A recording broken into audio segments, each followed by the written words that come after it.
প্রধানমন্ত্রী চীন ভ্রমণ শেষে বাংলাদেশে ফিরে আসার পর বাংলাদেশের রাজনীতিতে ত্রিমাত্রিক কূটনৈতিক চাপ পড়বে। চীনের চাপ অব্যাহত থাকবে, ভারতের চাপ প্রবল থেকে প্রবলতর হবে, আর আমেরিকার চাপ অনেকটা বিধ্বংসী হবে। ভারত বাংলাদেশকে এই মুহূর্তে কতটা গুরুত্ব দিচ্ছে তার প্রমাণ হলো এই মুহূর্তে বাংলাদেশে যিনি ভারতের রাষ্ট্রদূত রয়েছেন মিস্টার দীনেশ ত্রিবেদী। দীনেশ ত্রিবেদীকে ভারত পূর্ণ মন্ত্রীর মর্যাদা দিয়ে বাংলাদেশে নিযুক্ত করেছে। ভারতের বিদেশ নীতির ক্ষেত্রে এরকম ঘটনা কখনো ঘটেছে বলে আমার জানা নেই। কোনো রাষ্ট্রদূতকে এভাবে মন্ত্রীর পদমর্যাদা দেওয়া হয়েছে তাও আমার জানা নেই। কোনো দেশে মন্ত্রী পর্যায়ের রাষ্ট্রদূতকে নিয়োগ দেওয়া আছে বা হয়েছে তাও আমার জানা নেই।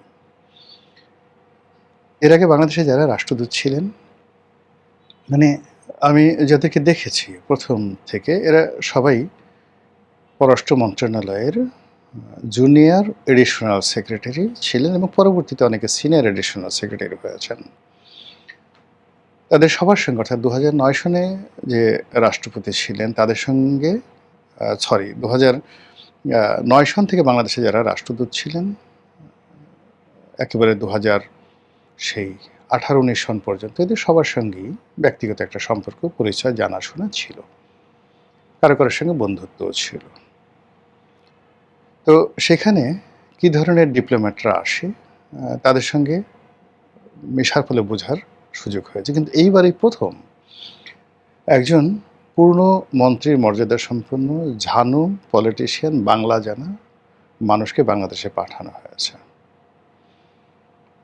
এই সোজা হিসেবটা যদি আমরা করতে না পারি, একটা বৃহৎ প্রতিবেশী বা শক্তিশালী লোক আপনার ঘরের মধ্যে কাউকে ঢুকিয়ে দিয়েছে, অত্যন্ত পাওয়ারফুল একজন খেলোয়াড়কে। সো আপনি যদি তখন নাকে তেল দিয়ে ঘুমান সেটা আপনার ব্যক্তিগত বিষয়, কিন্তু এটা কোনো অবস্থায় আপনার কল্যাণ বয়ে নিয়ে আসবে না। আজকের এই ভিডিওতে আমি সেই ভারতের বিষয় নিয়ে আলোচনা করব না, আমি শুধুমাত্র আলোচনা করব আমেরিকার বিষয় নিয়ে।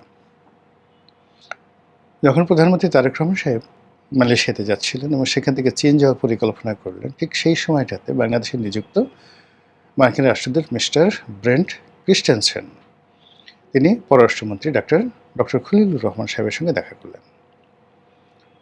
তার হাঁটা চলা, বডি ল্যাঙ্গুয়েজ সব কিছুর মধ্যে একটা বিরক্তি ছিল, উদ্বেগ ছিল, উৎকণ্ঠা ছিল।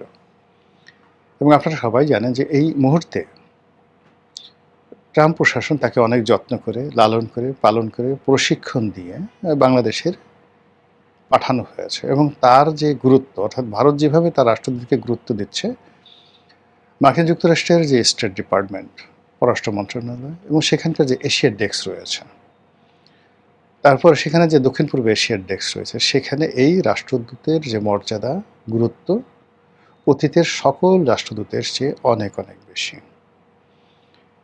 একটা সময় দক্ষিণ পূর্ব এশিয়ার উপমন্ত্রী ডোনাল্ড লু, তার কথা আমরা সবাই জানি, অত্যন্ত ক্ষমতাধর ব্যক্তি ছিলেন। ঠিক এই সময়টাতে ওরকম কারো নাম শোনা যাচ্ছে না। কাজেই এখানে এই মুহূর্তে দিল্লিতে যিনি আছেন মার্কিন রাষ্ট্রদূত, তার চেয়ে বাংলাদেশের মিস্টার ব্রেন্ট ক্রিস্টেনসেন, তার গুরুত্ব আমার দৃষ্টিতে কোনো অংশে কম নয়।